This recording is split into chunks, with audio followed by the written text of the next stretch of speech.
Bismillahirrahmanirrahim. Assalamualaikum warahmatullahi wabarakatuh. Selamat pagi dan salam sejahtera untuk kita semua.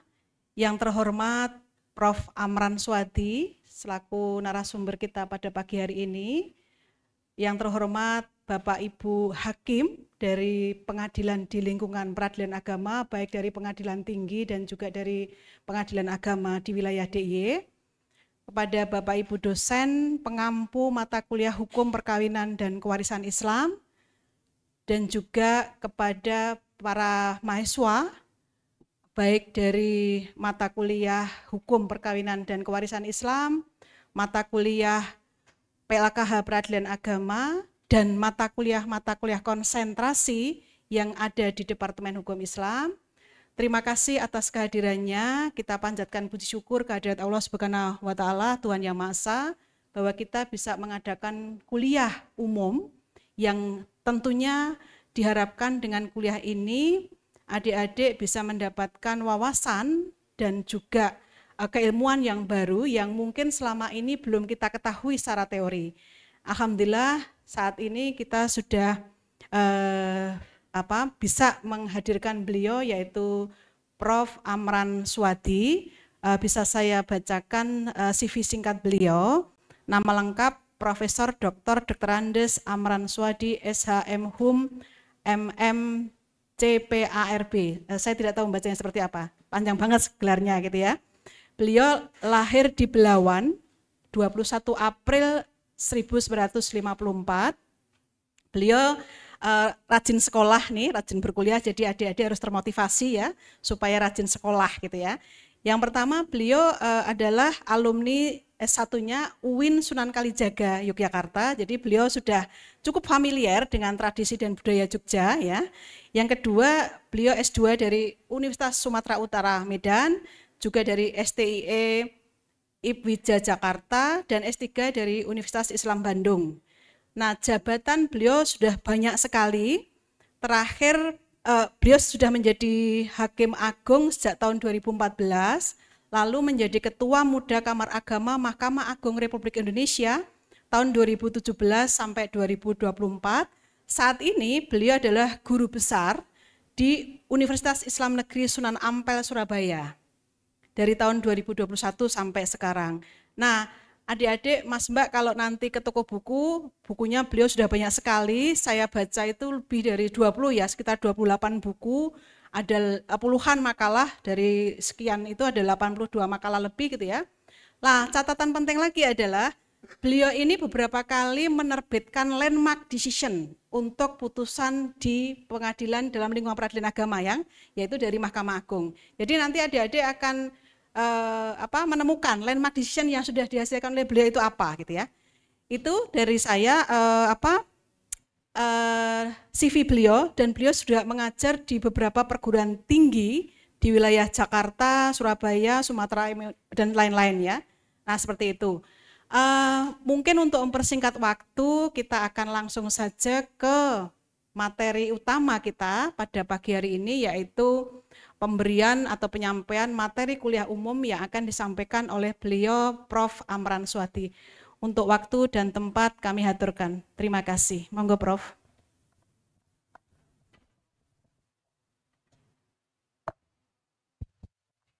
Assalamualaikum warahmatullahi wabarakatuh. Selamat pagi dan salam sejahtera bagi kita semua. Terima kasih kepada Ibu Hartini ya, Dr. Hartini, kemudian Ibu dan Bapak dosen Fakultas Hukum Universitas Gadjah Mada, kemudian ya anak-anak sekalian, para mahasiswa-mahasiswi. Karena saya bilang anak-anak, karena saya udah kakek sebenarnya ya. Umur saya sudah 71 tahun, nanti bulan April jadi 71 ya, 71 tahun. Kemudian terima kasih ini kepada Bu Hartini yang sudah meminta saya untuk hadir di kampus kita yang kita banggakan ini ya, yang tercinta, dan saya menjadi satu kebanggaan juga nih diminta hadir di sini ya, di universitas yang sangat kita banggakan, dan bahkan tidak hanya di Indonesia saja tapi di jagat raya ini. Dan tentu saya menyampaikan kuliah umum ini tentang dinamika penegakan hukum keluarga Islam di Indonesia. Ada beberapa hal yang memang perlu kita apakan ya. Ya. Nah, ini kita akan melihat dulu konsep hukum keluarga Islam itu apa saja. Yang pertama, tentu kita akan melihat di mana yang kita berada itu,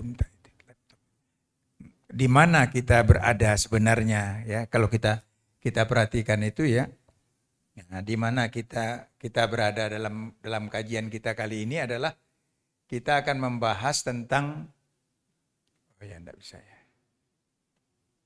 Iya.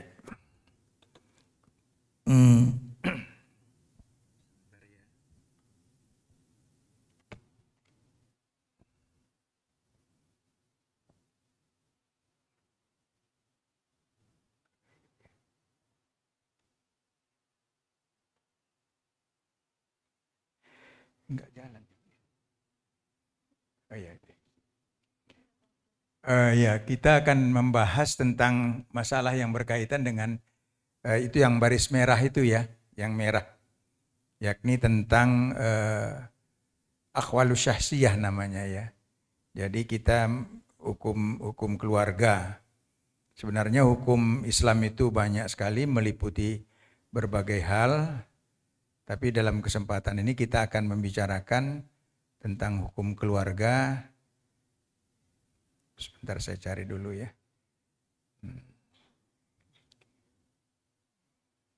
Karena dari jauh agak jauh. Nah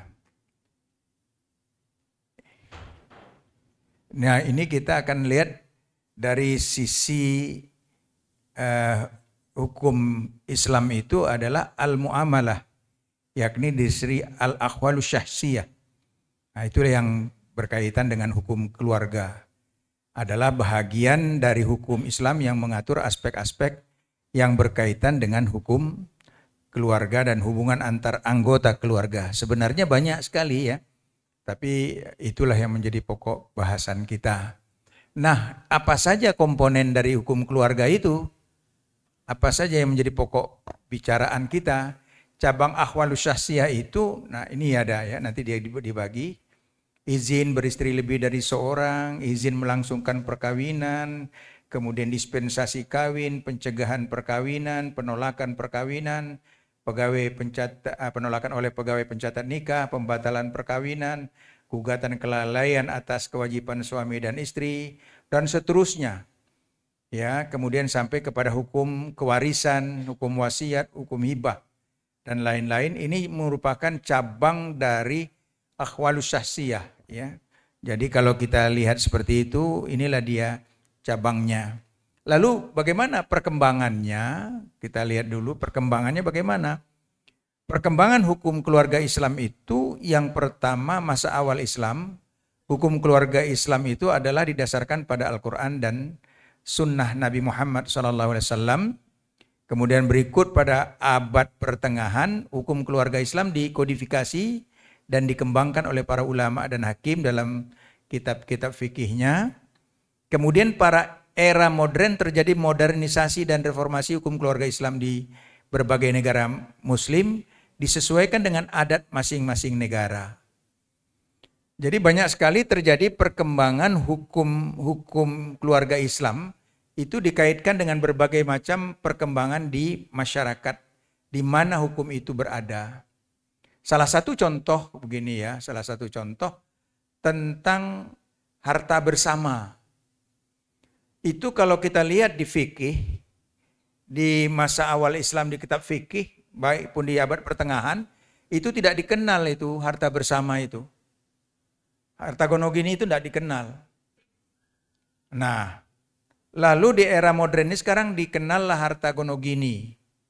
Ya. Kalau diapakan dikatakan harta syarikat katanya itu ya.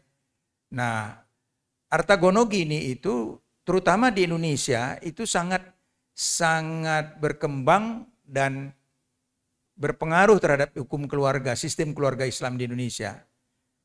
Jadi ada orang begini, ada seseorang datang kepada saya bilang begini, Pak, kebetulan dia petinggi lah di negara kita waktu itu ya, sekarang pun masih saya lihat orangnya. Dia bilang begini, Pak, di fikih mana ada itu harta gono gini? Tidak ada gono gini itu. Saya bilang memang iya, tidak ada gono gini, mana dalam kitab fikih. Namanya aja gono gini. Bahasa Jawa itu saya bilang. Itu ya kan. Tidak ada itu. Ya, tapi kenapa kok diterapkan di Indonesia oleh pengadilan agama? Kata. Saya bilang begini, itu kompilasi hukum Islam sudah membuat begitu. Itu berdasarkan kepada keadaan hidup di masyarakat kita. Saya katakan begini. Di Arab itu memang orang tidak ditentukan harta gono gininya. Tapi dari awal perkawinan, orang Arab itu sudah menentukan berapa harta untuk istri. Makanya standar Arab itu kaya itu banyak istri. Bukan banyak mobil. Mobilnya 10 belum orang kaya itu. Tapi kalau 4 istrinya, orang kaya itu. Kenapa? Dia akan memberikan mahar sangat besar kepada calon-calon istrinya. Kalau kita di sini kadang-kadang asal suka masuka, kain sarung sama sajadah, cukup.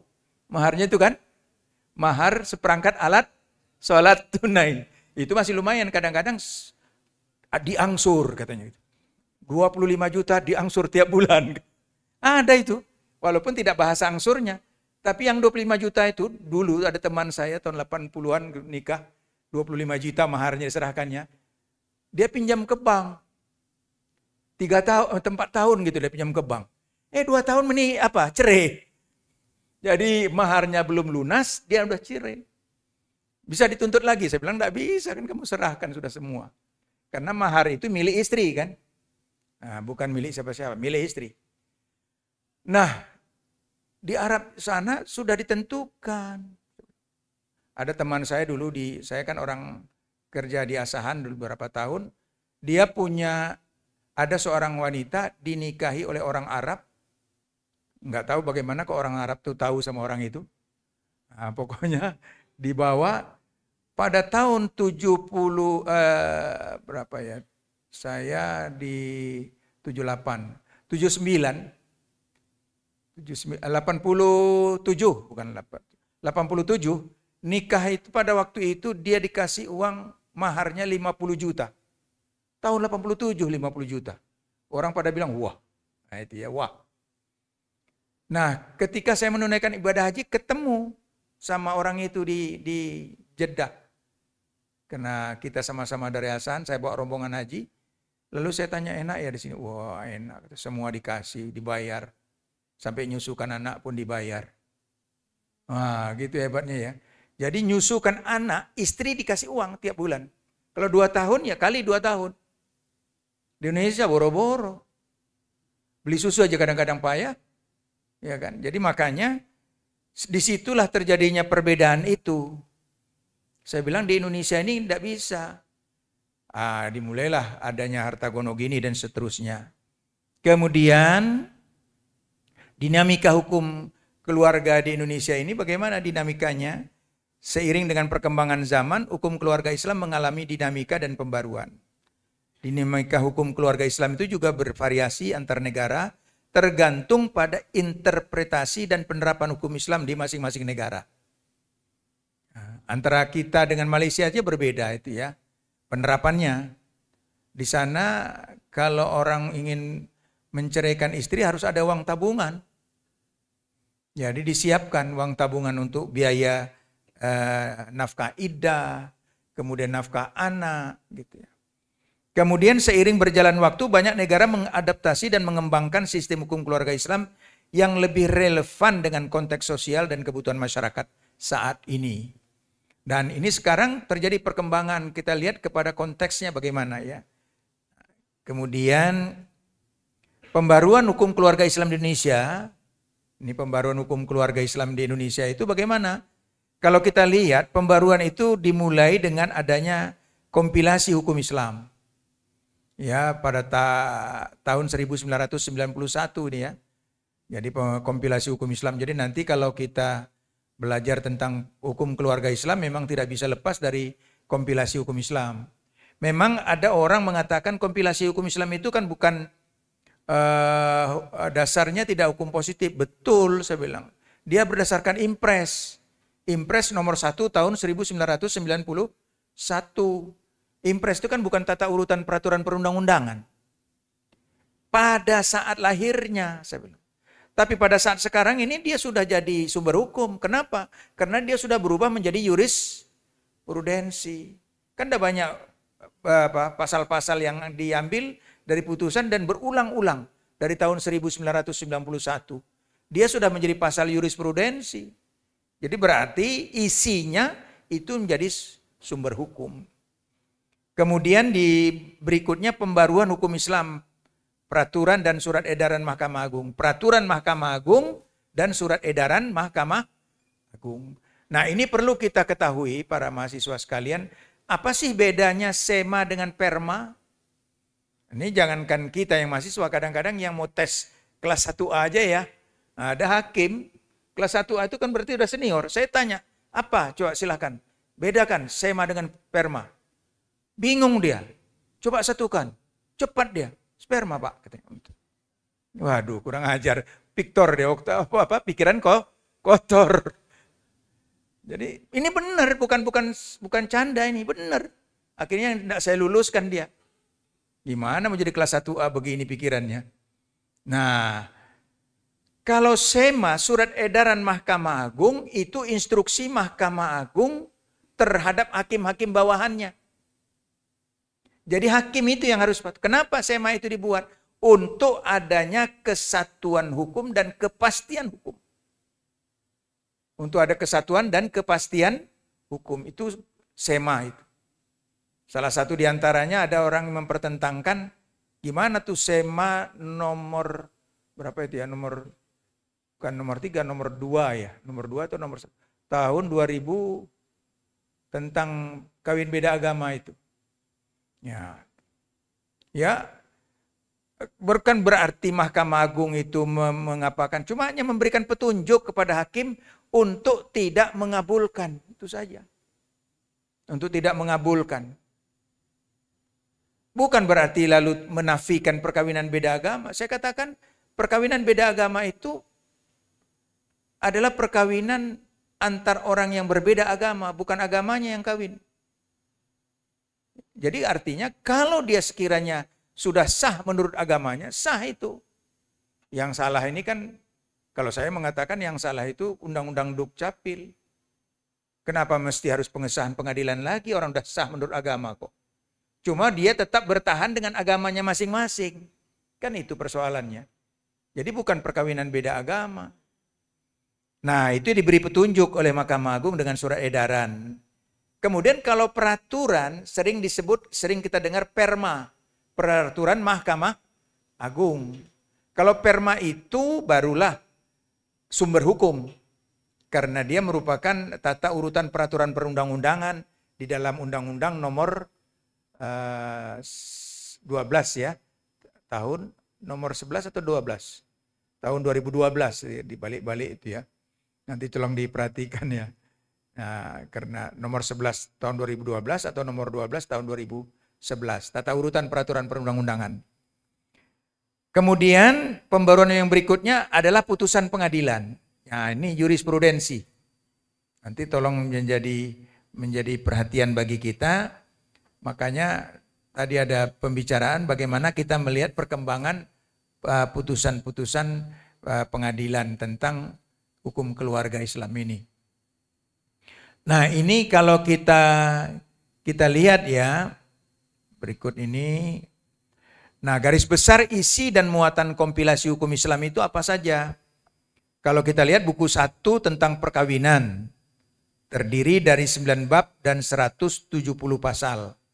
Jadi dari pasal 1 sampai pasal 170 itu tentang perkawinan, apa saja yang tadi sudah disampaikan. Kemudian buku 2 tentang kewarisan. Sampai hari ini hukum positif tentang kewarisan Islam belum ada. Hanya pada kompilasi buku 2 ini saja. Ya. Kenapa? Karena undang-undang tentang hukum kewarisan sampai sekarang belum belum bisa atau belum lahir lah gitu ya, belum bisa diterbitkan. Kadang buku 3 tentang perwakafan. Kalau perwakafan sudah banyak ya. Hukum positif perwakafan terdiri dari 5 bab dan 12 pasal. Nah, ini isi daripada kompilasi hukum Islam itu sendiri. Kemudian ada beberapa pembaharuan dalam hukum perkawinan ini di dalam bab 1. Pertama tentang kewajiban pencatatan perkawinan di hadapan PPN KUA. Nah, kewajiban pencatatan, sehingga kalau nikahnya tidak dicatatkan, dikenal dengan nikah siri. Dengan nikah siri ini saya katakan akan merupakan kerugian bagi pihak istri terutama. Ya, makanya nanti kalau ada yang mau ngajak nikah siri jangan mau. Karena itu rugi kita. Karena nanti segala harta bersama nggak dapat. Ya kan? Nah, tuntutan apapun nggak, artinya tidak ada pengaruhnya terhadap peraturan perundang-undangan. Kecuali kalau dia nanti diisbatkan nikahnya. Nah, kalau diisbatkan. Tapi kalau di nikah sirinya jadi poligami juga nggak bisa. Karena isbat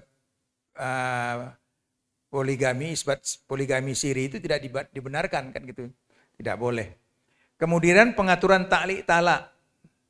Nah, taklik talak ini sudah tahu kita bahwa ada sewaktu nikah kita sudah digantungkan dengan janji-janji suami kepada istri. Kemudian usia minimal yang diperbolehkan kawin dan dispensasi yang disesuaikan dengan undang-undang perkawinan. Undang-undang nomor 16 tahun 2019 ya. Terjadi perubahan di mana wanita yang minimal umur 19. Kemudian harta bersama dalam perkawinan, ini tadi seperti yang saya sampaikan. Pengaturan talak dan li'an hanya di depan pengadilan. Ya, jadi cerai, li'an di hadapan pengadilan. Pengaturan hadanah dan kewajiban ayah memberikan nafkah anak. Pengaturan akibat perceraian, pengaturan mengenai rujuk yang harus menempuh prosedur yang ditetapkan. Nah, ini pembaruan yang ada di buku 2 tentang kewarisan. Buku 2 tentang kewarisan. Kalau kita lihat di tentang kewarisan itu apa saja? Sistem kewarisan bilateral, penentuan ahli waris dengan mengambil kedua garis keturunan baik laki-laki maupun perempuan. Kemudian percobaan pembunuhan penghalang mewarisi. Kemudian pengaturan ahli waris pengganti. Nah, ini sebelumnya tidak dikenal ya, ahli waris pengganti. Ahli waris yang meninggal lebih dulu dari si pewaris, maka kedudukannya dapat digantikan oleh anaknya. Dan bagiannya tidak boleh melebihi dari bagian ahli waris yang sederajat dengan yang digantikan. Jadi umpamanya saya punya anak, kemudian punya cucu. Anak saya meninggal lebih dulu, maka cucu saya itu menjadi waris pengganti, menggantikan kedudukan anak saya yang lebih dulu meninggal. Kemudian wasiat harus di hadapan 2 orang saksi. Penghalang penerima wasiat, membunuh, memfitnah, melakukan kekerasan, dan ancaman, memalsukan surat wasiat, dan sebagainya. Kemudian pengaturan wasiat wajibah tidak melebihi dari 1/3.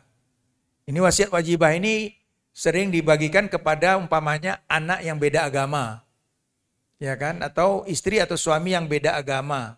Atau ayah yang beda agama. Anak angkat. Gitu ya, dari sisi itu. Kemudian di buku 3 ini ada ikrar wakaf wajib di hadapan PPAIW, pejabat pembuat akta ikrar wakaf. Karena dulu banyak ikrar wakaf itu tidak dicatatkan sehingga timbul persoalan di kemudian hari.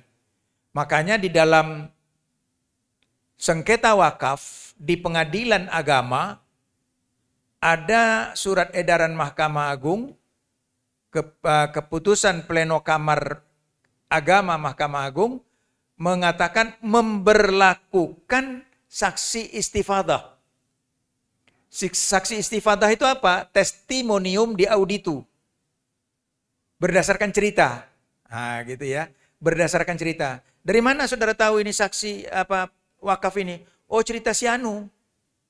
Nah, itu kan sebenarnya tidak boleh dalam persaksian dalam perkara perdata. tapi khusus mengenai wakaf itu dapat diterima.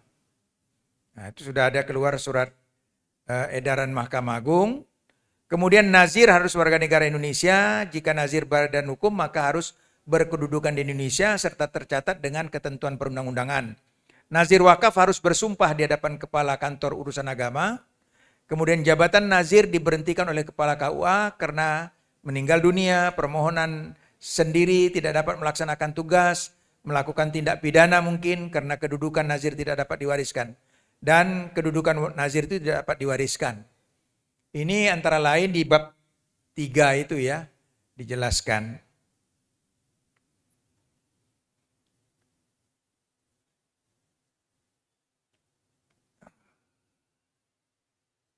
Iya. Kemudian kalau kita pembaruan hukum keluarga melalui rapat pleno, ya, ini dalam pembaruan keluarga Islam kita lompat ke pembaruan hukum keluarga Islam melalui rapat pleno. Jadi di Mahkamah Agung itu ada semacam begini, tiap tahun diadakan rapat pleno kamar namanya. Jadi rapat pleno itu antar kamar teknis melakukan rapat kemudian diplenokan. Setelah itu nanti akan dibicarakan oleh para pimpinan Mahkamah Agung yang 10 orang. Nanti apabila sudah dapat disetujui dikeluarkan dengan surat edaran namanya. Surat edaran Mahkamah Agung. Jadi kalau lihat nanti surat edaran Mahkamah Agung tentang pleno kamar, mekanismenya seperti itu. Jadi ada usulan dari bawah, kemudian nanti dibicarakan di kamar teknis, karena di Mahkamah Agung itu ada 5 kamar teknis. Kamar Perdata, Kamar Pidana, Kamar Agama, Kamar Militer, dan Kamar Tata Usaha Negara. Ada 5 kamar. Jadi 5 kamar ini nanti akan pleno, lalu dikeluarkanlah hasil rumusan rapat pleno kamar itu. Nah, sejak diselenggarakannya pertama kali pada tahun 2012, setelah banyak rumusan hasil pleno kamar yang telah ditetapkan melalui SEMA, Surat Edaran Mahkamah Agung. Sekurang-kurangnya terdapat 25 isu utama yang telah dirumuskan melalui mekanisme hasil pleno kamar yang diisukan diantaranya adalah terkait dengan hak-hak perempuan dan anak. Itu banyak sekali ya. Di antara isu tersebut ada yang terkait eksekusi anak. Kemudian perkawinan, pembatalan perkawinan, isbat nikah, perceraian PNS dan TNI Polri, nafkah iddah, mut'ah, nafkah madiyah, pengesahan anak dan lain sebagainya. Ini terjadi pembaruan hukum keluarga dalam Islam di Indonesia. Jadi nanti kita lihat bagaimana hasil rumusan pleno kamar itu. Nah, ini dia antara lain ya, hasil pembaruan hukum keluarga Islam melalui rapat pleno. Kalau hukum fikih di sebelahnya disebutkan, rapat pleno menjelaskan.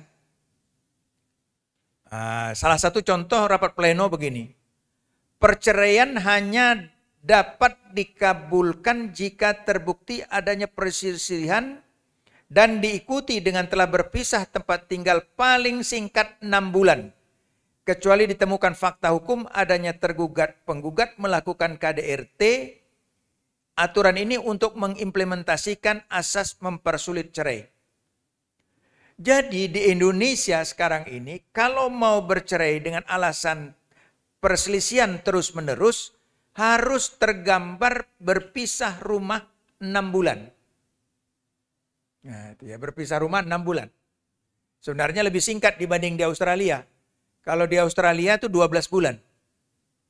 Jadi kalau ada indikasi sudah tidak satu rumah 12 bulan, maka itu menjadi jalan untuk melakukan perceraian. Nah, di Indonesia 6 bulan. Kalau dulu sebelum ada ini, kapan saja terserah. Nah, kenapa dibuat 6 bulan? Supaya memang mereka betul-betul berpikir. Kalau ingin berpisah dalam rangka mempersulit cerai. Tetapi masa 6 bulan ini tidak mutlak. Artinya kecuali ada fakta-fakta hukum tergugat dan penggugat melakukan KDRT. kekerasan dalam rumah tangga. Gitu ya. Jadi umpamanya suaminya suka mukulin saja istrinya. Ditunggu 6 bulan, hari ini kepalanya yang bengkak, besok kepalanya hilang. 6 bulan kemudian kepalanya tidak ada lagi kan.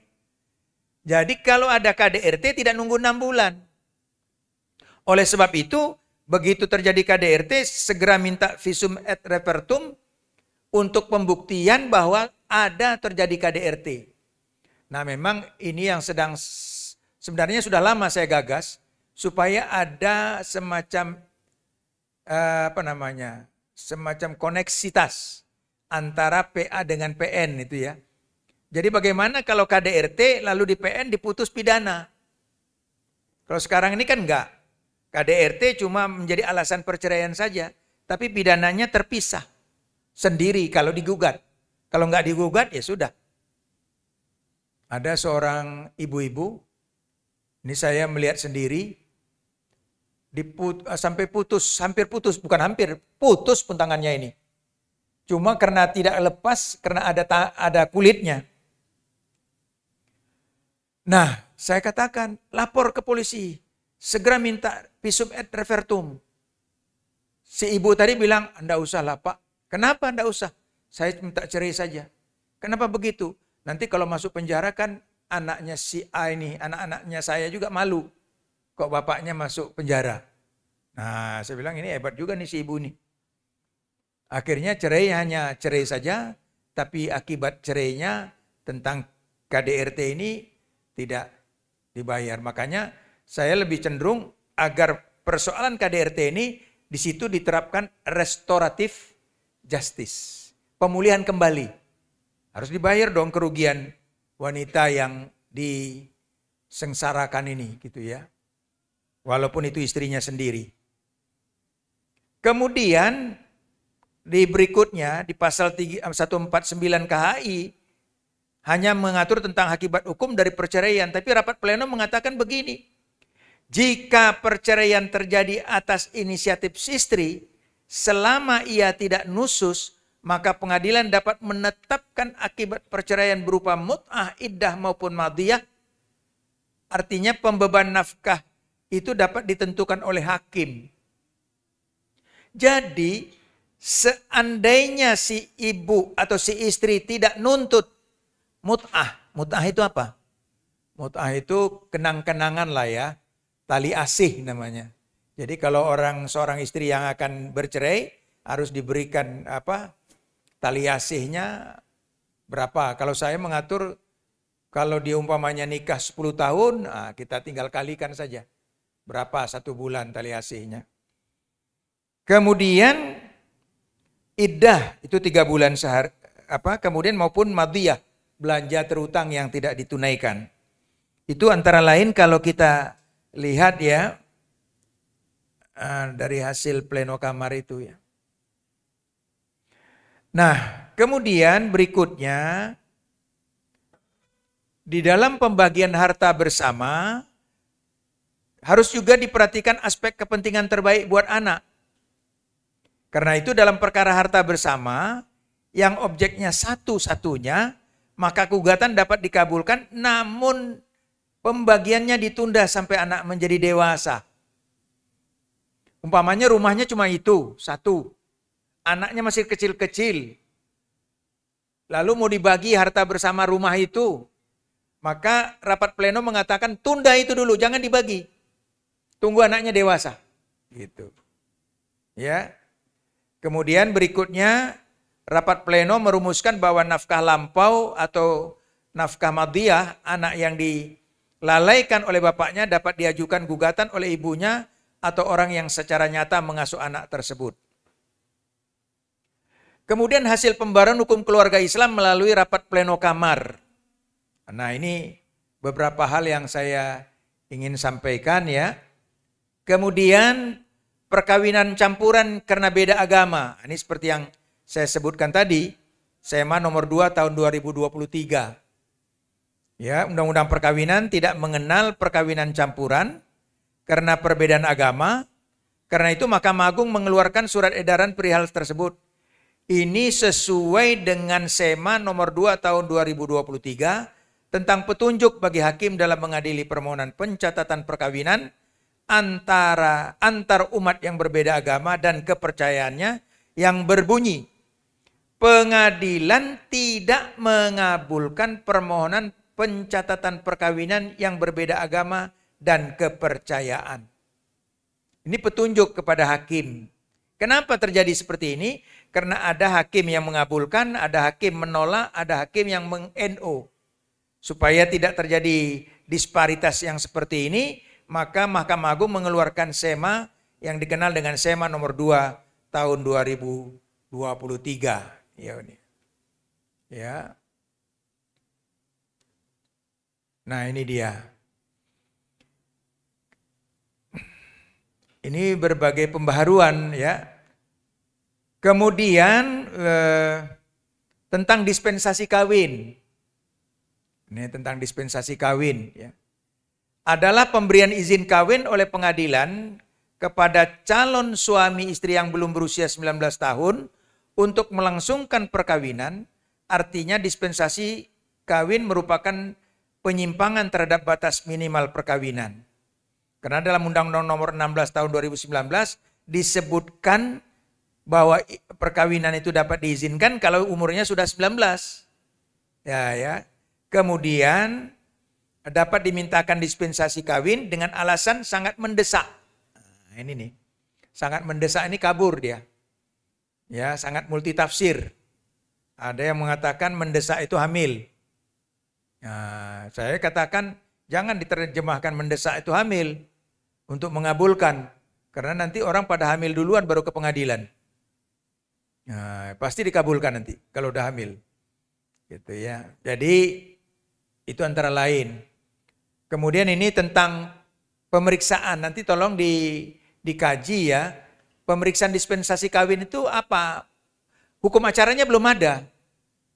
Nah, lalu kalau kita ingin melakukan penelitian tentang hukum acara tentang dispensasi kawin ini, lihat di Perma nomor 5 tahun 2019. Tentang pedoman mengadili permohonan dispensasi kawin. Jadi Perma nomor 5 tahun 2019 itu adalah menyangkut hukum acara pemeriksaan perkara permohonan dispensasi kawin. Ya. Kemudian proses pemeriksaannya, saya mungkin tidak akan jelaskan sampai detail ya. Tentang proses pemeriksaannya. Nanti bisa ditanyakan ya. Kemudian pembaruan berikut putusan pengadilan. Kalau tadi kan ada aturan-aturan ya. Sekarang kita lihat kepada putusan pengadilan. Ayah sebagai pemegang hak kuasa asuh anak yang belum membayis. Padahal kalau ketentuan umum, kalau anak belum memayis itu kan diberikan kepada ibunya, kan gitu, ketentuan umum. Pasal 105 huruf A kompilasi hukum Islam memberikan hak adonah yang belum memayis, adonah itu pengasuhan anak yang belum berumur 12 tahun kepada ibu. Kemudian buku 2 Pengadilan Agama, pemeliharaan anak yang belum berusia 12 tahun dapat dialihkan kepada ayah apabila ibu dianggap tidak cakap, mengabaikan atau mempunyai perilaku buruk yang menghambat pertumbuhan jasmani, rohani, kecerdasan, intelektual, dan agama si anak. Lalu keluarlah jurisprudensi, putusan kasasi, baik nomor 40, di sini saya jelaskan nomor 40 dan 349. Kaidah hukumnya apa? Hak adonah bagi anak yang belum mubayyiz tidak semata-mata diberikan kepada ibunya. Jika anak tersebut lebih dekat secara emosional dan tinggal nyaman bersama ayahnya, maka ayah lebih menjamin kebutuhan dan kepentingan anak, maka hak adonah dapat diberikan kepada ayahnya. Nah, ini kalau nanti kita umpamanya setelah tamat dari Fakultas Hukum menjadi lawyers, kebetulan kita mendapatkan klien tentang hadonah ini, kita bisa melihat kepada jurisprudensi ini, ya. Jadi tidak selamanya. kepada ibu, gitulah. Kemudian penetapan kuasa asuh bersama atau shared parenting system. Pola pengasuhan anak yang dipraktekkan di Indonesia kan cenderung menerapkan sistem asuh tunggal atau sole custody system. Ya, jadi fakta sosiologis menunjukkan bahwa untuk mewujudkan kepentingan terbaik bagi anak dan lebih maslahah, maka pola pengasuhan anak dilakukan dengan share parenting atau pengasuhan bersama. Ini ada di putusan nomor 48, kemudian ada putusan 171 tahun 2022, kemudian putusan kasasi nomor 48 tahun 2024. Kaidah hukumnya apa? Untuk kepentingan terbaik bagi anak, maka pengasuhan anak dapat diterapkan dalam konsep joint physical custody, yaitu hak asuh bersama di mana ayah dan ibu berbagi tanggung jawab atas pengasuhan anak mereka sesuai dengan jadwal yang disepakati antara keduanya. Jadi sistemnya berdasarkan putusan pengadilan. Penetapan kuasa asuh bersama. Ini pertimbangan hukumnya apa di putusan itu? Meminimalisir pandangan yang cenderung menganggap atau menempatkan anak sebagai milik bapak atau milik ibu atau objek hak salah satu dari keduanya. Agar peran tanggung jawab serta kewajiban bapak dan ibu terhadap anaknya menjadi berimbang. Dapat menciptakan relasi antara anak dan kedua orang tuanya dapat terjaga dengan baik pasca perceraian. Agar anak dapat tumbuh dan berkembang dengan baik tanpa terpengaruh oleh permasalahan-permasalahan yang muncul dari kedua orang tuanya. Kemudian dapat mendorong kerjasama antara anak dan kedua orang tua dalam merawat dan mengasuh anak.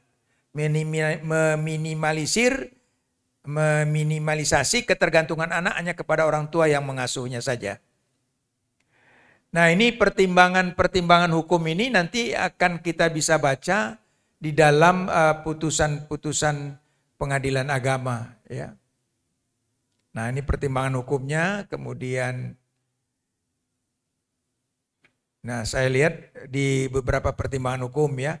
Saya tidak usah jelaskan, kemudian langsung kita kepada pembagian harta bersama berdasarkan besaran kontribusi. Nah, dalam ketentuan kan pembagian harta bersama itu 50-50. 50 untuk istri, 50 untuk suami. Tapi bisa saja 75-25. Bisa saja 80-20. Bisa saja 90-10. Tergantung kepada persoalan konteksnya. Siapa yang berkontribusi lebih banyak? Ya, tapi kalau istri walaupun dia tidak bekerja di rumah itu jauh lebih berat. Bekerja di rumah itu kan jauh lebih berat daripada bekerja di kantor, ya. Tidak mengenal waktu, ya. Tidak ada jam kerja kalau di rumah. Nah, putusan yang mengadopsi tentang ketentuan tersebut banyak diimplementasikan dalam putusan kasasi, salah satunya pada putusan kasasi nomor 738 KAG nomor 2020. Nah, ini ada saya uraikan dalam buku Hukum Jaminan Perlindungan Perempuan dan Anak. Kemudian penundaan bagi harta bersama untuk kepentingan anak. Ini ada penundaan, ya. Nah, tadi sudah kita jelaskan. Jangan dibagi harta itu sebelum anak itu menjadi dewasa. Itu antara lain. Kalau kita lihat, Mahkamah Agung melalui SEMA nomor 1 tahun 2022 menambahkan aspek yang harus dipertimbangkan dalam penentuan harta bersama, yakni aspek terbaik untuk anak. Kemudian berdasarkan SEMA tersebut, jika harta yang disengketakan berupa rumah satu-satunya, maka pembagian harta bersama harus ditunda sampai anak dewasa atau berusia 21 tahun. Nah, ini antara lain pembaruan dalam dinamika putusan atau penerapan hukum keluarga Islam di Indonesia. Jadi ada berbagai hal, baik dalam hukum keluarga maupun dalam hukum waris.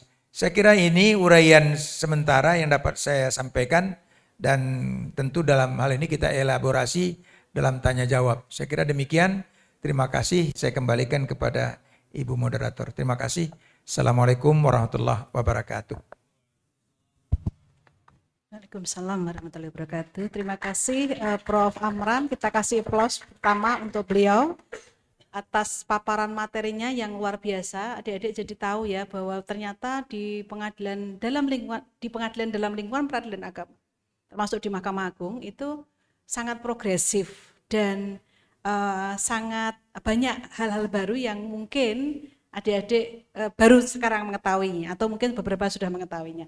Nah, oleh karena itu untuk memperkaya wawasan kita juga, kami persilahkan adik-adik serta Bapak Ibu juga boleh, Bapak Ibu dosen, untuk menanyakan hal-hal yang sekiranya ingin diketahui, gitu ya.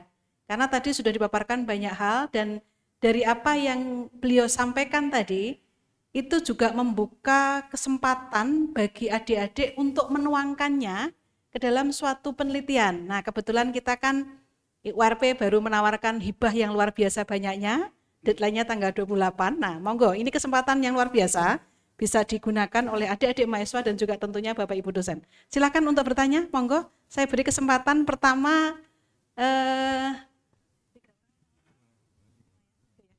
teman pertama 3 orang, yang pas depan saya dulu ya, urut dari Mas Anantia Alia, mbaknya yang berjilbab sama Mbak Zen. Nah ini kebetulan kami ada mahasiswa dari Pengadilan Agama, Prof. 3 ya. Nanti kita akan beri kesempatan lagi termin kedua dan ketiga. Mudah-mudahan waktunya cukup. Terima kasih. Monggo silakan. Langsung saja ke penanya pertama, monggo dari bertiga, kami silakan. Ini mahasiswa magister ini malahan yang ikut. Terima kasih. Bismillahirrahmanirrahim. Assalamualaikum warahmatullahi wabarakatuh. Ya, mohon maaf yang mulia. Tadi sudah diperkenalkan kalau saya dari Pengadilan Agama. Kebetulan saya penempatannya di Pengadilan Agama Praia. Sekarang tugas belajar di sini di magister. Kebetulan saya mengambil yang mau saya tanyakan berkaitan dengan mohon maaf, penelitian. Mbak, tolong disebutkan namanya dulu. Oh iya. Terima Nama kasih. saya Resandi Adezain. Ya. Dari Magister Ilmu Hukum.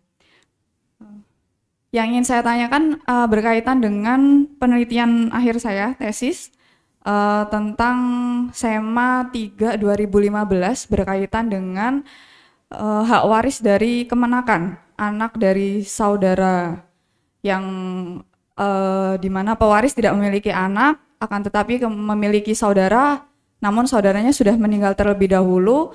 Diatur dalam SEMA, anak laki-laki berhak menjadi ahli waris, sedangkan anak perempuan sebagai penerima wasiat wajibah.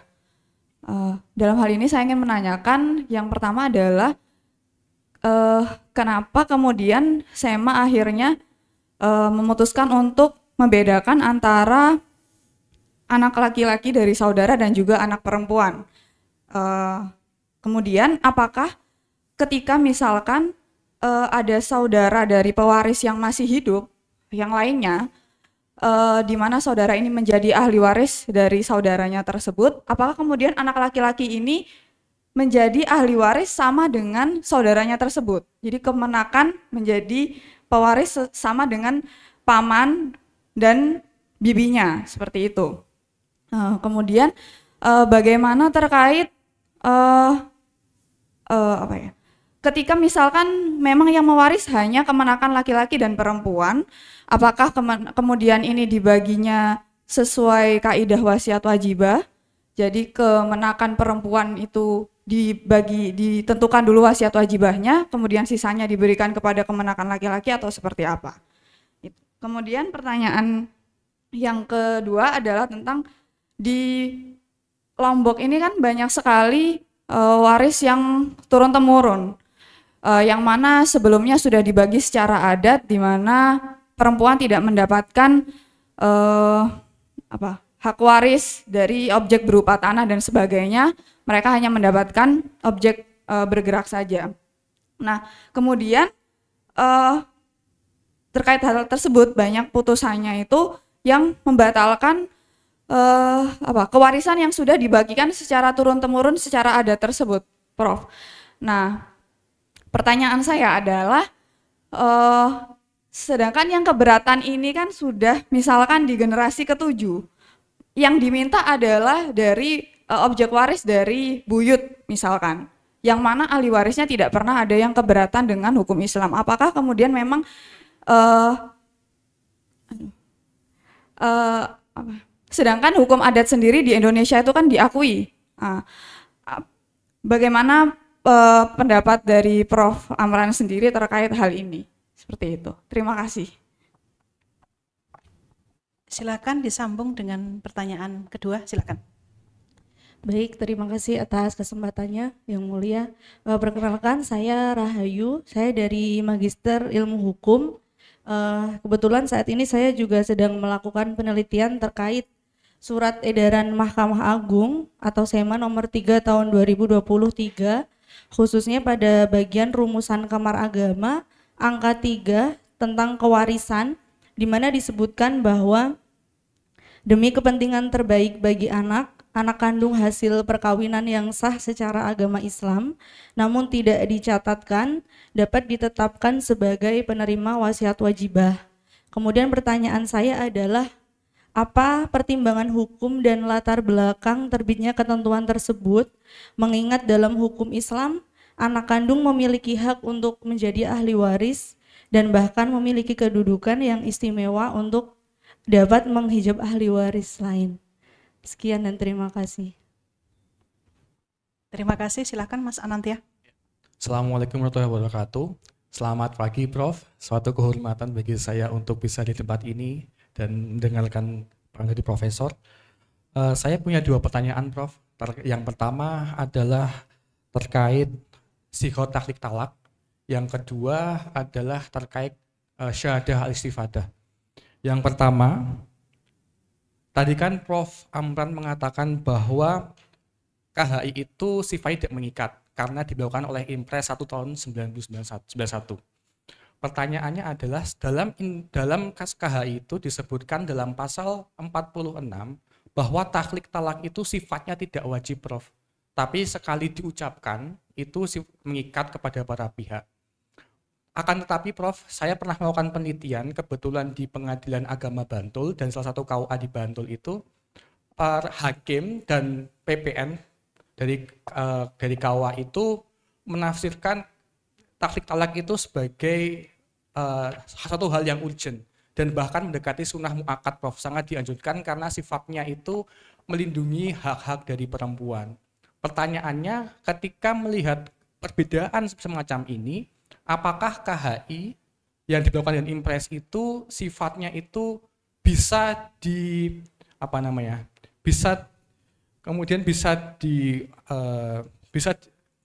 bisa kemudian digunakan pendapat hakim sendiri Prof, mengingat sifat dari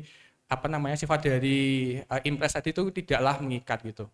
Kemudian yang kedua terkait syahadah istifadah, sebelumnya saya sudah melakukan penelitian Prof ke beberapa putusan pengadilan dengan bimbingan Pak Muhaimin bahwa kan dalam SEMA nomor 10 tahun 2020 itu kesaksian istifadah dapat digunakan dalam perkara ikrar wakaf dan isbat nikah yang telah lama terjadi seperti itu.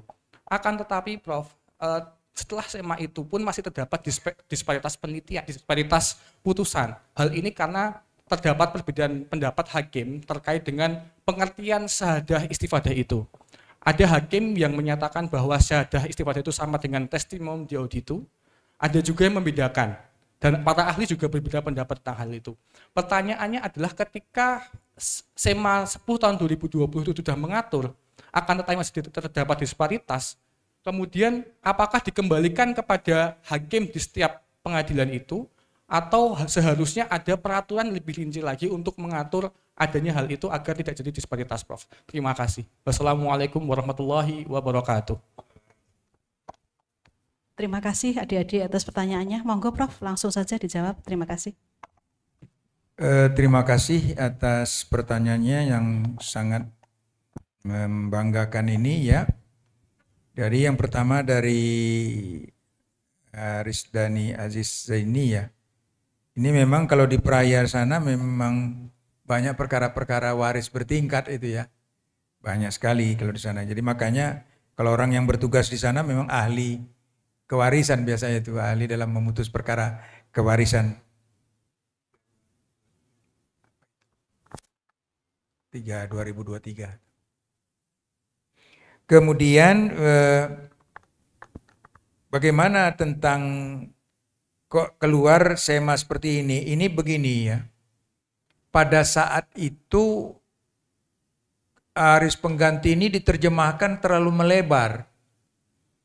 Jadi sampai kemanakan pun akhirnya ini kan menimbulkan ketidakpastian hukum. Makanya keluarlah SEMA ini bahwa dikembalikan kepada rumusan fikih. Kalau anak dari anak laki-laki itu bisa menjadi waris pengganti karena dia masih masuk kepada rumpun ahli waris. Sedangkan anak perempuan ini kan rumpun zawil arham. Tapi dia tetap mendapat dari sisi wasiat wajibahnya itu. Nah, lalu bagaimana? Kenapa kok dibedakan? Karena memang sejak awalnya ini kan anak perempuan dari saudara bukan ahli waris. Ya, bukan ahli waris yang mendapat bahagian, tetapi dia merupakan zawil arham ya. Jadi karena dalam kondisi seperti ini padahal dia adalah ahli waris pengganti, maka dirumuskanlah oleh rapat kamar supaya anak perempuan dari saudara ini tetap mendapat tapi dengan jalan waris pengganti wasiat wajibah, tidak dari sisi waris pengganti. Karena para hakim agung pada waktu itu tidak setuju kalau anak perempuan juga menjadi ahli waris pengganti. Karena sebenarnya anak dari saudara ini bukan ahli waris sebenarnya. Nah, kemudian bagaimana kalau terjadi ada anak saudara, ada saudara, lalu ada anak saudara laki-laki. Apakah anak saudara laki-laki ini, anak laki-laki dari saudara ini tetap menjadi ahli waris bersama dengan saudara? Kalau saya katakan bahwa berdasarkan rumusan ini tetap menjadi ahli waris. Ya, tetap menjadi ahli waris. Kemudian apakah membatalkan kewarisan hukum adat? Sebenarnya tidak membatalkan. Ya, seperti terjadi di daerah NTB ya, bahwa anak perempuan itu dapat harta waris dari sisi yang bergerak, sedangkan yang tidak bergerak adalah kepada ahli waris laki-laki. Kemudian ini kan berubah dia. Kemudian dituntut berikutnya oleh anak-anaknya. Nah, bagaimana? Kalau dalam rumusan di Mahkamah Agung, di kasasi, tingkat kasasi, sepanjang itu tidak dapat dibuktikan secara tertulis, sudah ada pembagian real, maka tetap dibagi. Karena pembagian ahli waris itu tidak mengenal daluarsa. Makanya saya menganjurkan agar pembagian kewarisan itu, walaupun mungkin menurut hukum adat sudah seperti itu, harus dirumuskan dulu dalam bentuk tertulis. Mungkin dalam akta notaris umpamanya. Tapi kan dulu tidak ada seperti itu. Karena tidak ada, maka kita melihat hukum yang sekarang. Kalau memang belum ada dibagi secara senyatanya, maka dianggap tidak ada pembagian itu. Makanya tingkat kasasi tetap membagi ya. Kemudian menurut dari Rahayu ya, surat edaran nomor 3 tahun 2023. Itu gimana? Tentang kewarisan anak kandung tadi ya.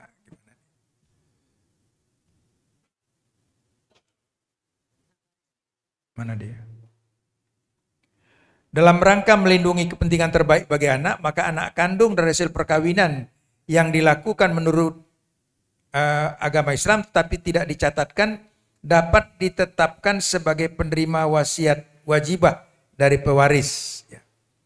Nah, ini nikah saya di Belawan. Hilang surat nikah saya nih sekarang. Kan ada keperluannya. Surat nikah saya hilang. Ada keperluan untuk apa? Saya kan harus isbat nikah. Karena isbat nikah itu salah satu diantaranya hilang akta nikah. Nggak didapat dia. Mau dicari akta nikahnya di kantor KUA itu pun udah terendam dia, kena rob. Belawan itu musim rob dulu dia. Saya masih tinggal di Belawan itu sering kalau datang rob tuh sampai ke lutut itu. Terendam kota Belawan itu. Kota pelabuhan itu. Nah, lalu ada saya minta isbat nikah ke Pengadilan Agama Jogja ini umpamanya. Mau saya datangkan saksi dari Belawan. Ongkosnya mahal. Jangankan saksi, yang mengijab kabulkan itu pun dah meninggal. Nah, kebetulan yang mengijab kabulkan saya, itu tinggalnya di Jogja. Beberapa tahun yang lalu udah meninggal, 2 tahun yang lalu. Jadi apa dia, bukan pengusaha lah, penjahit lah. Penjahit Venosa di Jalan Sutomo di Lempuyangan itu. Itulah yang mengijab kabulkan adik kandung istri saya.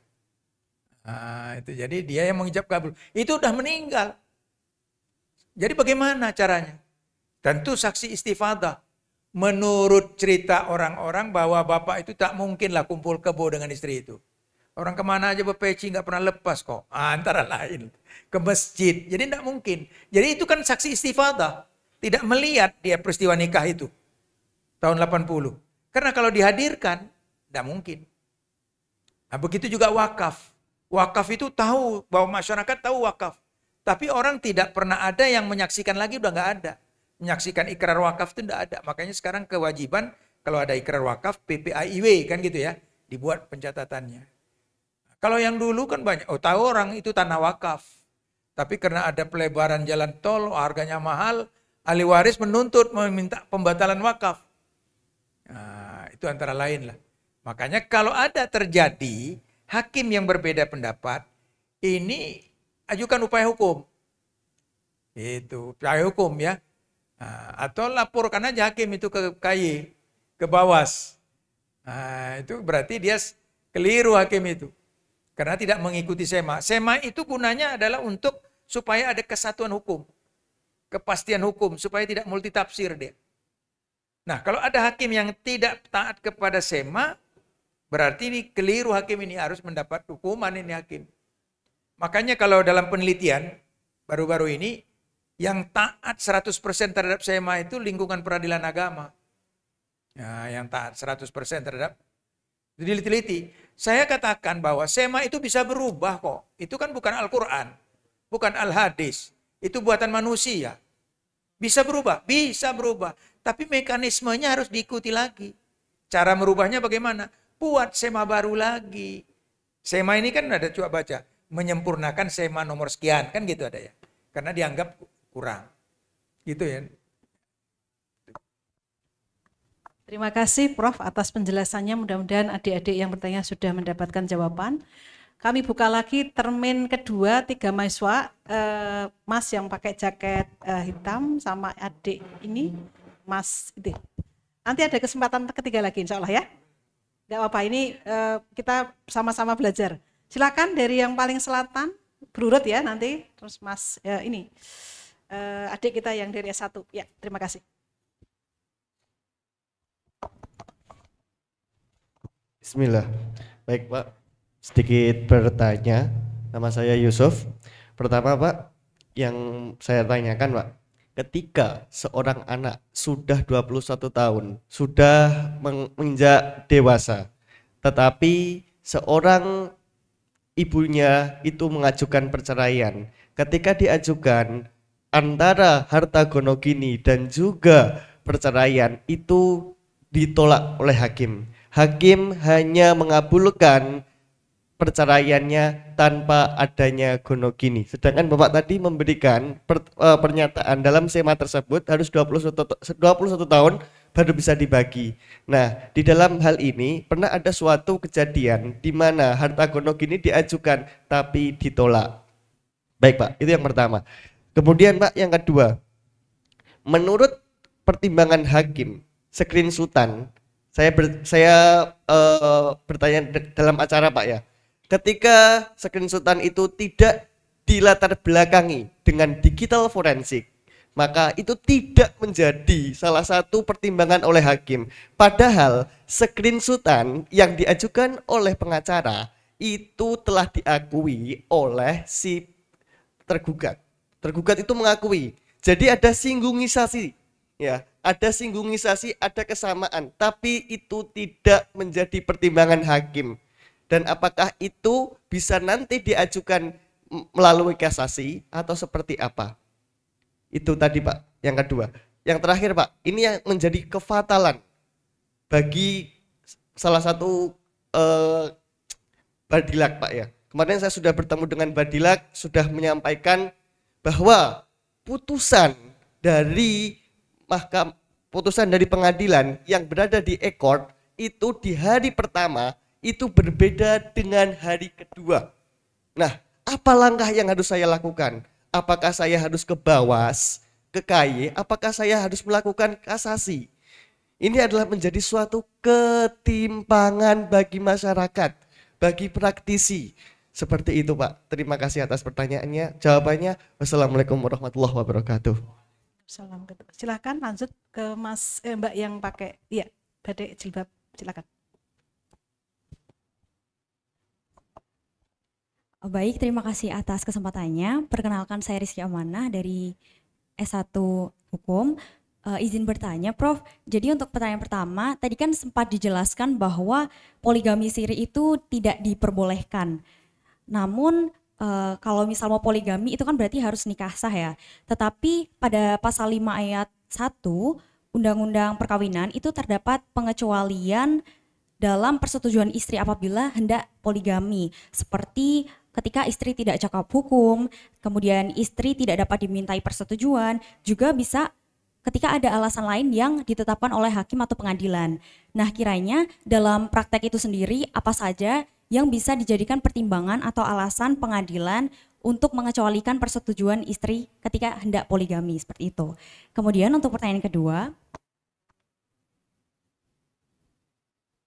apabila dalam kasus ini seorang suami masuk penjara karena melakukan KDRT terhadap istri, kemudian saat itu posisinya istri tidak langsung mengajukan perceraian, tetapi lambat laun seiring berjalannya waktu, istri merasa terkena tekanan mental begitu, sehingga ingin mengajukan perceraian dan dia merasa mentalnya cukup terganggu meskipun tidak parah. Nah, kiranya dalam kondisi seperti ini seorang anak yang belum mumayyiz itu akan dialihkan pengasuhannya kepada seorang ayah yang sudah berada di dalam penjara dan telah melakukan KDRT, atau justru ibunya yang bisa dibilang sedikit mengalami gangguan mental. Nah, dan mungkin apakah dalam praktek itu terdapat cukup banyak kasus demikian begitu. Terima kasih. Silakan langsung ya, Mas. Baik, terima kasih Yang Mulia. Saya Glenn, semester 1, semester 4. Saya ingin bertanya terkait pertanyaan pertama, tadi Prof sempat singgung di awal pertemuan terkait SEMA 2 tahun 2023 terkait perkawinan beda agama. Kemarin saya semester 1 sempat bikin artikel kepenulisan untuk lulus semester 1 terkait SEMA tersebut. Setelah saya cek, mungkin Prof bisa jelasin ulang, karena saya pernah nulis itu kalau SEMA 2 tahun 2023 saya beranggapan itu bertentangan dengan undang-undang yang dimana di undang-undang perkawinan apabila untuk mengajukan perkawinan beda agama harus ditetapkan di pengadilan. Terus di pasal 35 di Undang-Undang Adminduk sendiri menyatakan seperti juga untuk adanya penetapan pengadilan.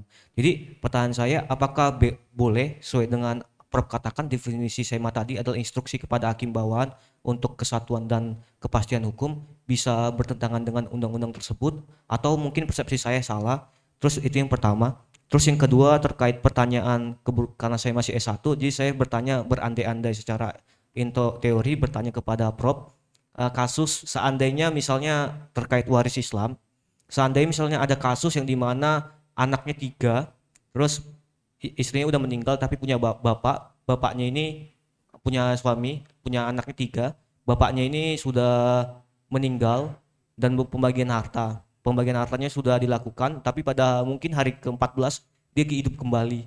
Jadi saya ingin bertanya, apakah harta warisnya dikembalikan lagi kepada si pemilik hartanya atau tidak? Kurang lebih seperti itu. Terima kasih.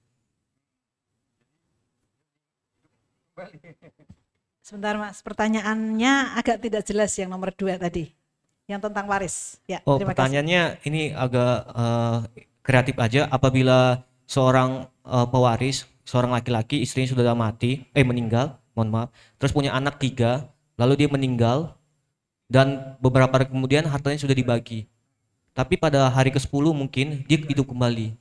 Itu gimana Pak? Apakah dia punya hak lagi untuk mengambil harta warisannya? Kurang lebih seperti itu Pak. Terima kasih. Silakan Prof, langsung saja. Jadi pertanyaan dari Saudara Yusuf ya, ini anak sudah 21 tahun, ibunya cerai, kemudian harga gonogininya ditolak. Saya kira tidak mungkin itu ditolak, mungkin di NO mungkin ya. Karena harta gonogininya mungkin ada yang kurang, mungkin mana bentuk-bentuknya. mungkin tentang keadaannya. Kalau ditolak gonogini enggak. Biasanya itu. Atau memang tak terbukti itu sebagai harta gonogini, barulah ditolak. Jadi kalau yang ditolak itu biasanya tak terbukti sebagai harta gonogini.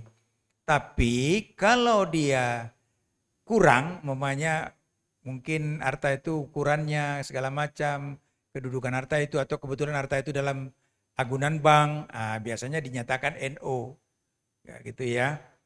Jadi kalau yang tadi, kalau anaknya masih kecil-kecil supaya nanti bisa dibagi setelah anaknya umur 21 tahun gitu ya. Kemudian tentang pembuktian ini kan, kalau kita dalam teori, kalau tergugat ngakui kan harusnya sudah bisa. Gitu ya. Tapi ini bagaimana tergugat mengakui tapi tidak jadikan pertimbangan hakim. Apa yang bisa dilakukan ini? Misalkan diajukan kasasi, ya mungkin upaya hukum dulu lah, banding atau kasasi ya, bahwa hakim mempertimbangkan dalil yang diakui oleh tergugat. Karena dalil yang sudah diakui tergugat, walaupun dia berupa screenshot, tidak perlu lagi digital forensik. Kecuali kalau screenshotnya ini tidak diakui, ya enggak benar itu Pak, itu screenshot itu. Itu dipotong-potong, dipenggal-penggal, enggak mungkin. Nah itu yang perlu ada digital forensik. Tapi kalau memang sudah diakui benar nih, benar, ya sudah. Pengakuan itu merupakan bukti sempurna. Jadi kalau ternyata diputus tidak dipertimbangkan bukti yang seperti itu oleh hakim, apa yang bisa dilakukan? Tentu upaya hukum. Kalau dia putusan tingkat pertama, upaya hukumnya banding. Kalau dia tingkat putusan banding, upaya hukumnya kasasi. Kalau kasasi juga tetap juga begitu, upaya hukumnya PK. Apa dalilnya? Dalilnya tentu kesalahan hakim yang nyata, kan gitu ya. Kemudian yang berikutnya, putusan yang ada di court berbeda dengan hari yang kedua. Hari pertama berbeda dengan hari yang kedua. Nah ini bagaimana ini? Kalau saya mengatakan lihat putusan yang kita terima, mana yang benar? Kalau putusan yang kita terima ternyata berbeda dengan yang di-upload di digital putusan atau di e-court putusan, nah tentu ini perlu dipertanyakan. Nah lalu apa upaya kita? Tentu kita minta berubah upaya hukum, bahwa di e-courtnya A, tapi kok di putusan yang diterima B. Nah itu ya. Jadi lalu kita ngadakan upaya hukum untuk perbaikan putusan. Mana sih putusan yang benar? Upaya hukum banding bisa nggak putusan banding merubah? Bisa, sepanjang memang itu merupakan kesalahan mengupload mungkin. Tapi kalau kesalahan memang substansial, nah ini tentu diperiksa kembali pembuktian-pembuktiannya. Jadi bisa lakukan upaya hukum banding, kalau sudah diputus banding juga tetap tidak dirubah, diputuskan kasasi gitu ya. Lalu apakah bisa kita ngajukan ke KY dan Bawas? Bisa diajukan ke KY atau ke Bawas. Kalau ke KY mungkin kalau dia bersifat unprofessional conduct itu tentu ke Bawas. Kalau KY itu kan rata-rata kode etik ya. Nah, kesalahannya kesalahan yang kode etik, bukan kesalahan teknis justisial. Kalau kesalahan teknis justisial ke Bawas, ke Badan Pengawasan Mahkamah Agung. Baik, kemudian pertanyaan berikutnya dari Amanah ya. Bagaimana dengan poligami siri ini, pengecualian persetujuan istri? Sebenarnya poligami itu kan nggak perlu izin istri ya. Nah, ya, tidak perlu ada izin istri. Karena kalau diminta izin tak akan mungkin istri ngizin. Iya kan, nggak mungkin. Cuma akan ditanya apakah sudah dapat diberikan ini. Tentu ada persetujuan istri juga. Tapi bisa saja tidak ada persetujuan istri.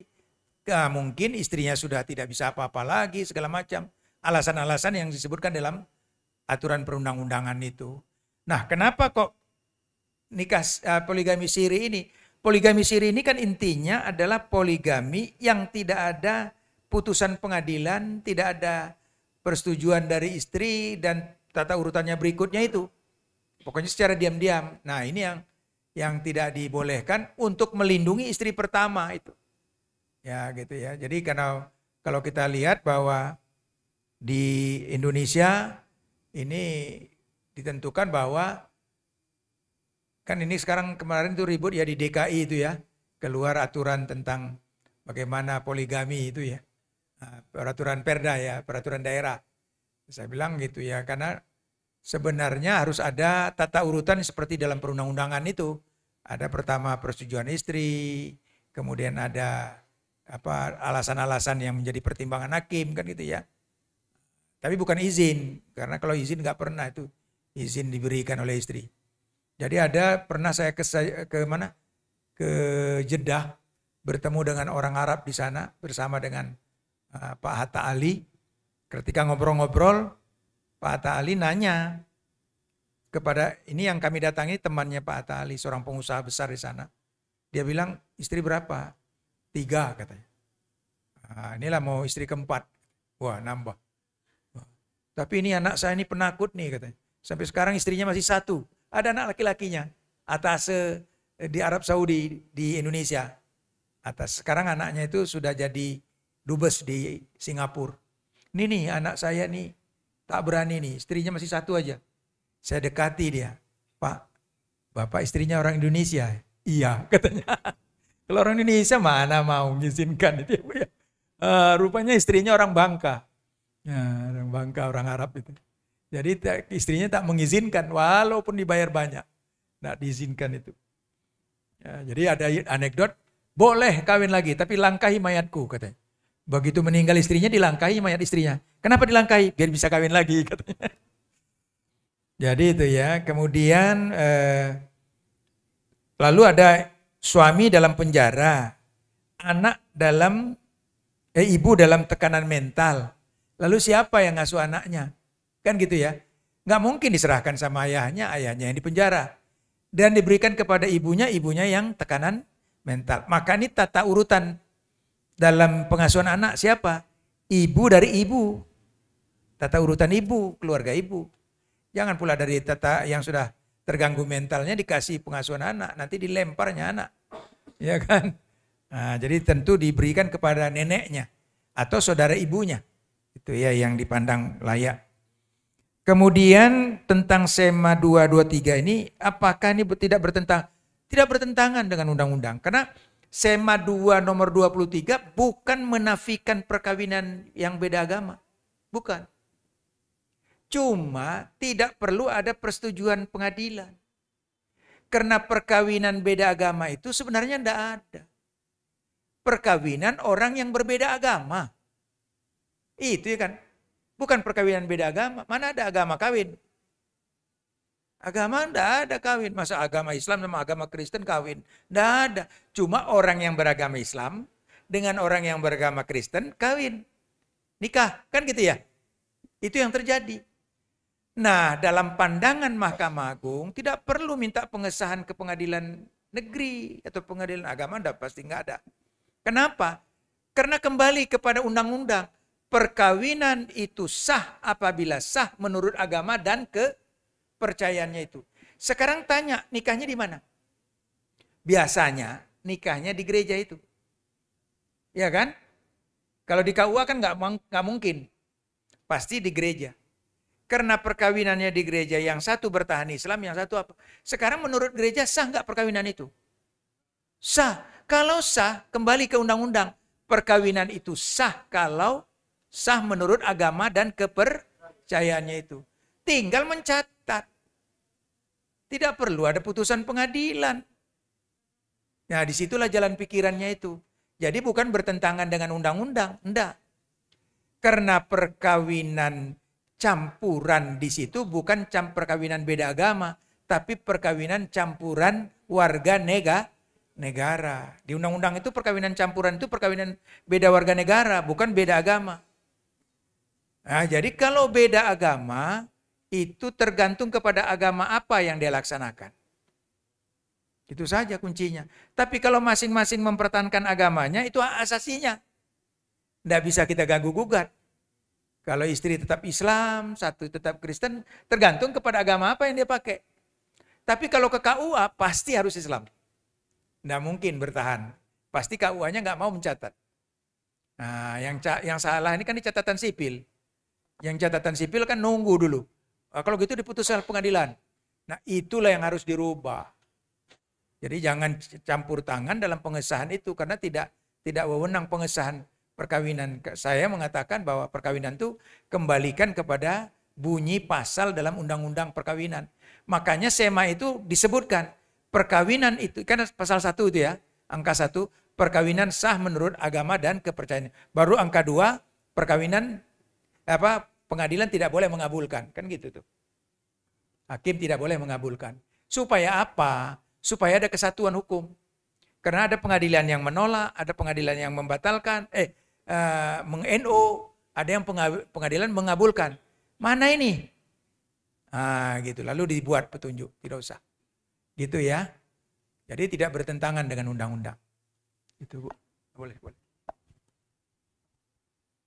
Sekali lagi ada 3 pertanyaan. Setelah ini selesai karena waktunya sudah habis. 1, 2, 3. Ya silakan adik-adik yang tengah dulu, baru yang jilbab biru, dan yang terakhir yang depan. Terima kasih.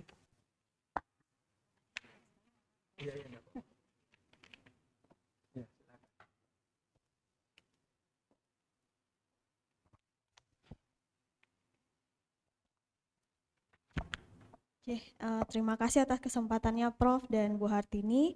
Sebelumnya perkenalkan saya Sakti Oktasari dari Magister Kenotariatan. Saat ini saya sedang melakukan penelitian tugas akhir juga seperti teman-teman sebelumnya. Tugas akhir saya ini berkaitan dengan kewarisan Islam Prof, di mana saya menemukan beberapa putusan hakim di pengadilan agama terkait perkara pembagian kewarisan Islam, yang mana salah satu objek yang disengketakan itu berupa dana asuransi atau klaim dana asuransi. Terhadap objek sengketa berupa dana asuransi tersebut, pada pengadilan agama diputus beberapa berbeda-beda terhadap kedudukan klaim dana tersebut Prof. Padahal kasusnya itu hampir sama, yaitu asuransi tersebut merupakan asuransi jenis asuransi sukarela. Sebagai contoh itu Prudensial dan Manulife dan sebagainya. Kemudian premi yang dibayarkan itu bersumber dari harta bersama antara pewaris dengan istrinya. Kemudian hanya saja yang berbeda dalam perjanjian atau polis asuransi tersebut, ahli waris yang ditunjuk hanya istri yang berhak menerima uang klaim asuransi apabila suami tersebut meninggal dunia, sedangkan masih ada ahli waris lain yang berhak. Dalam putusan tersebut, di beberapa putusan tersebut berbeda-beda memutus terhadap kedudukan dana asuransi tersebut Prof. Yang pertama, hakim menilai memutus bahwa klaim tersebut merupakan bagian dari harta bersama. Kemudian yang kedua itu memutus bahwa klaim tersebut merupakan harta kewarisan, dan yang terakhir hakim menolak objek sengketa berupa dana asuransi itu menjadi perkara karena dana asuransi itu merupakan hak individu yang tercantum dalam polis asuransi. Yang ingin saya pertanyakan Prof, apakah bagaimana pendapat Prof sebagai praktisi di pengadilan utamanya di Mahkamah Agung dan ahli kewarisan, apakah menurut Prof kedudukan polis asuransi itu termasuk harta bersama karena dana tersebut sebenarnya baru ada setelah pewaris atau tertanggung itu meninggal dunia. Kemudian premi yang dibayar dari harta bersama tersebut sebenarnya merupakan kumpulan dari premi-premi antara semua yang mendaftar sebagai maaf Prof, di perusahaan tersebut, dan dana tersebut sebenarnya sudah diolah oleh perusahaan seperti itu Prof. Kemudian yang kedua, apakah itu termasuk harta bersama? Karena apakah itu harta bersama, apakah itu juga termasuk hak-hak atau disamakan dengan piutang yang harus ditagih dengan kepada pihak ketiga? Kemudian kalau misalnya itu termasuk hak individu yang tercantum dalam polis, bagaimana ahli waris lain yang tidak tercantum dalam polis tersebut Prof? Kemudian sebagai pertimbangan mungkin dalam praktiknya perusahaan asuransi itu tidak akan memberikan klaim dana tersebut apabila tidak sesuai dengan yang dalam perjanjian itu Prof. Dan yang terakhir Prof, jika itu termasuk harta hak individu, apakah polis asuransi yang dalam perjanjian antara penanggung dengan tertanggung itu bisa dianalogikan sebagai wasiat ya Prof? Gitu. Baik, terima kasih atas pertanyaannya. Lanjut, silahkan. Yang sebelah dulu, yang biru, ya silahkan. Terima kasih atas kesempatannya. Baik, perkenalkan saya Yumna dari Magister Hukum Litigasi. Izin bertanya kepada Yang Mulia Prof. Amron terkait SPTJM surat pernyataan tanggung jawab mutlak yang dikeluarkan oleh Permendagri sebagai upaya percepatan pencatatan perkawinan. Apakah menurut pandangan hakim sebenarnya SPTJM ini bisa sepenuhnya memberikan perlindungan kepada perempuan dan anak? Kemudian apakah SPTJM ini nantinya bisa diakui sebagai alat bukti yang sempurna di persidangan? Terima kasih. Terima kasih. Langsung kepada penanya ketiga, yang terakhir ya ini ya. Terima kasih.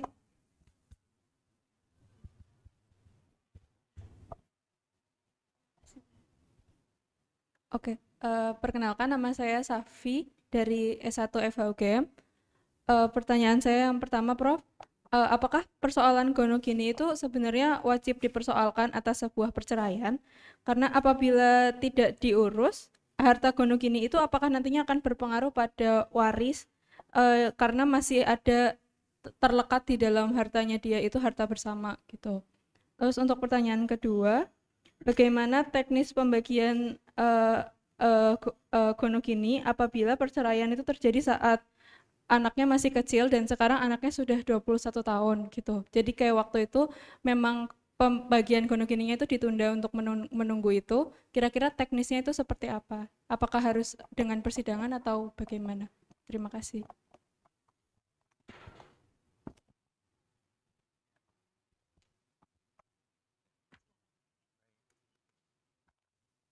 Terima kasih atas pertanyaannya. Saya senang dengan pertanyaan-pertanyaan yang muncul ini ya. Dan di samping itu menambah wawasan bagi saya juga. Kemudian pertanyaan dari Saudari Oktasari ini tentang asuransi ya. Ini sebenarnya kalau ada diskusi tentang asuransi syariah oleh Prof. Amin Suma beberapa waktu yang lalu kalau tidak salah, yang digagas oleh HISI, Himpunan Sarjana Syariah Indonesia. Disinilah berbedanya antara asuransi dengan yang lainnya.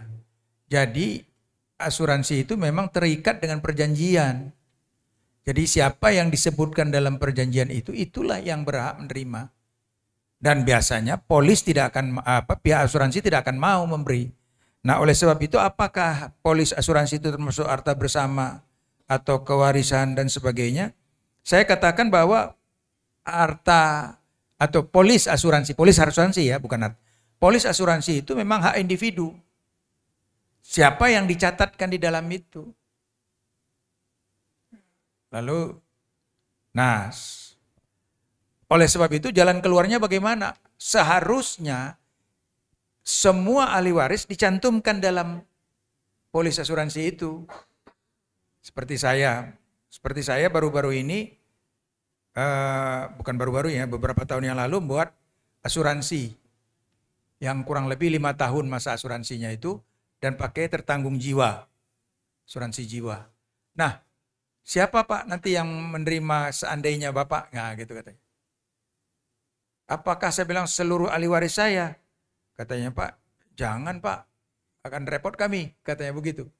Lalu bagaimana? Ya istri Bapak aja sama anak yang paling tua. Itu kata bagian apanya. Jadi saya catatlah anak sama istri sama anak yang paling tua. Cuma sama anak yang tua saya panggil. Nanti kalau terima asuransi ini bagilah adikmu ya. Saya bilang kan ini jadi dibagilah. Nah itu lain persoalan. Tapi asuransi itu tetap akan diberikan kepada siapa yang tertanggung. Kalau tidak akan. Kalau istri yang disebutkan ya istri. Apakah itu harta bersama? Bukan memang. Karena dia muncul setelah meninggal kan. Nah, apakah itu merupakan kewarisan? Nah, itu yang menjadi persoalan juga. Apakah itu harta waris? Kalau dia meninggal lalu sebab hartanya jatuh rada pada saat dia meninggal kan gitu ya. Kalau dalam rumusan itu memang harta waris.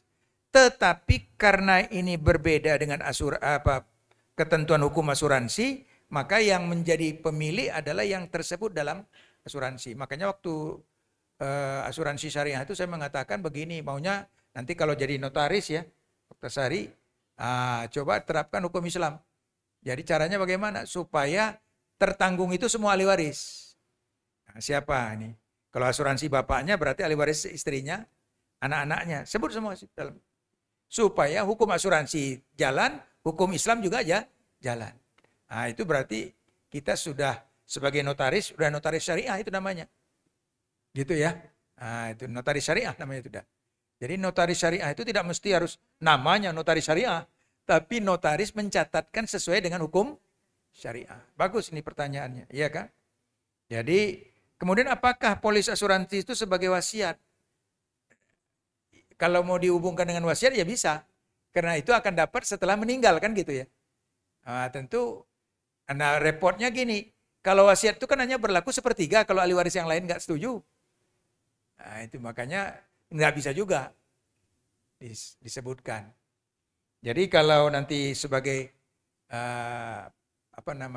jadi nanti insya Allah jadi notaris umpamanya ya, tolong notaris jadi notaris syariah antara lain begini, nanti nggak bisa 1-2 orang saja, tapi untuk harus kalau saya waktu itu karena notarisnya nggak mau 2 saja Pak katanya, ya sudahlah, saya pikir 2, tapi sama anak-anak saya sudah saya ingatkan. Kemudian pertanyaan yang kedua dari Yumna tentang SPTJM, apakah pertanggungjawaban mutlak ini merupakan bukti sempurna kalau dibawa ke pengadilan? Kalau memang ini dibuat secara autentik, ya bukti sempurna. Jadi kalau dibuat secara autentik ya, jadi autentik itu kan berupa akta ya. Akta autentik itu akta yang dibuat, surat yang dibuat oleh pejabat yang berwenang untuk itu. Kalau memang itu dibuat oleh pejabat yang berwenang untuk memberikan menjadi dia bukti autentik, menjadi bukti sempurna. Gitu ya. Nah, tapi kalau SPTJM ini itu kan Depdagri yang buat ya. Tapi yang buat nanti kepala kantor catatan sipil atau yang membuat, kalau itu masih bisa lah karena dia satu atau yang membuat KUA enggak bisa. Gitu ya. Jadi harus yang membuat itu yang berwenang untuk itu. Kemudian pertanyaan dari Sapri tentang gonogini itu apakah wajib dipersoalkan? Sebenarnya kalau akur-akur saja enggak wajib dipersoalkan. Udahlah kita bagi sama aja lah. Nah itu enggak jadi masalah. Kalau terjadi sengketa itu saja. Nah kenapa begini? Kalau terjadi sengketa yang mau tidak mau harus ditentukan ini harta gonogini, ini warisan. Makanya dalam kewarisan yang bercampur antara harta gonogini, maka terlebih dahulu dikeluarkan dulu harta gonogini. Setelah dikeluarkan harta gonogini, separuh bagian si pewaris yang meninggal dunia ini, itulah yang dibagi ahli waris. Contoh praktek begini. Saya diajukan perkara kepada saya, seorang suami, dan itu ada putusan kasasinya, seorang suami dengan istrinya sudah hidup berumah tangga 15 tahun, tidak punya anak. Dalam perjalanan kehidupannya istrinya murtad, tapi tidak nuntut cerai. Jadi jalan sendiri, tetap jalan sebagai suami istri. Karena itu kan hak individu itu ya. Nah, dalam perjalanan kehidupannya meninggal suaminya. Lalu datang saudara-saudara suaminya nuntut harta waris. Dan istrinya itu bukan ahli waris karena beda agama. Betul, betul. Tetapi saya melihat peristiwanya. Suaminya ini 2 tahun yang sehat. 13 tahun tuh sakit. Sampai istrinya ini berhenti dari kerja. Resign dari kerja. Karena ngurus suaminya ini. Dan uangnya pun sebagian udah habis. Untuk ngurus suaminya berobat ke Jepang, ke Hong Kong, ke Cina. Sampai meninggal suaminya ini. Lalu tiba-tiba datanglah keluarganya untuk nuntut waris. Yang selama ini tidak tahu menau. Tidak peduli. Nah, akhirnya ketika sampai pada tingkat kasasi, saya katakan memang istri itu bukan ahli waris, tapi dia mendapat wasiat wajibah. Dan itu masih bercampur dengan harta bersama. Lalu bagaimana? Saya bagi dua dulu. 50% untuk istri, 50% inilah harta bersama. Nah, 50% yang harta bersama ini karena ada wasiat wajibah, sepertiga untuk istri. 2/3 itu dibagilah kepada ahli waris dari pihak suami, begitu. Dan alhamdulillah ada putusan itu jalan. Ya, jadi artinya tidak ada PK dan sebagainya, dan sudah dilaksanakan. Kemudian apakah putusan Gonogini ditunda sampai umur anak 21 tahun, kan gitu ya, sampai anak 21 tahun.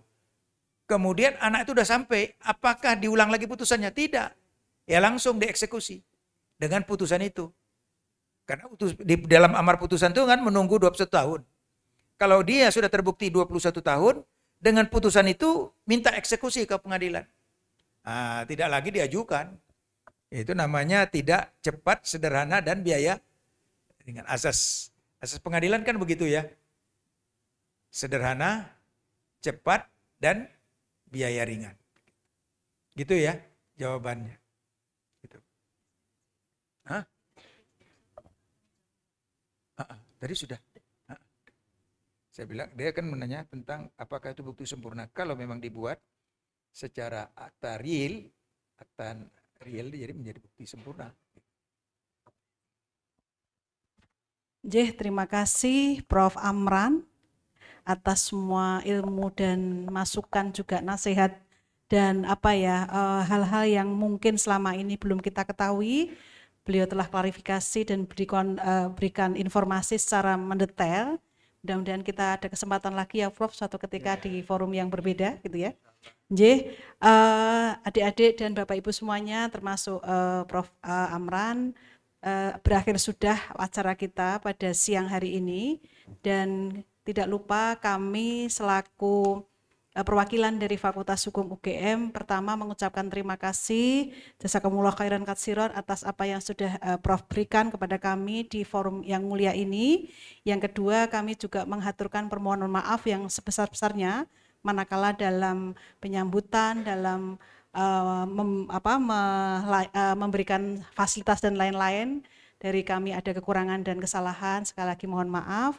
Dan kami berharap ya dari Pak Prof. Amran dan juga Bapak Ibu dari Hakim di lingkungan peradilan agama di wilayah DIY dan juga mungkin sekitarnya akan ada kerjasama lebih lanjut. Ini adik-adik nanti kalau yang mengikuti PLKH Peradilan Agama, salah satu hakim kita yaitu Bu Latifah Setiawati, insya Allah akan memberi kuliah untuk nanti ya setelah kelas dari dosen dalam gitu ya, dari internal, nanti beliau akan masuk sebagai dosen gitu ya. Itu yang mungkin bisa kami sampaikan. Kita akhiri sampai di sini acara ini. Selamat siang, assalamualaikum warahmatullahi wabarakatuh. Matur nuwun ya.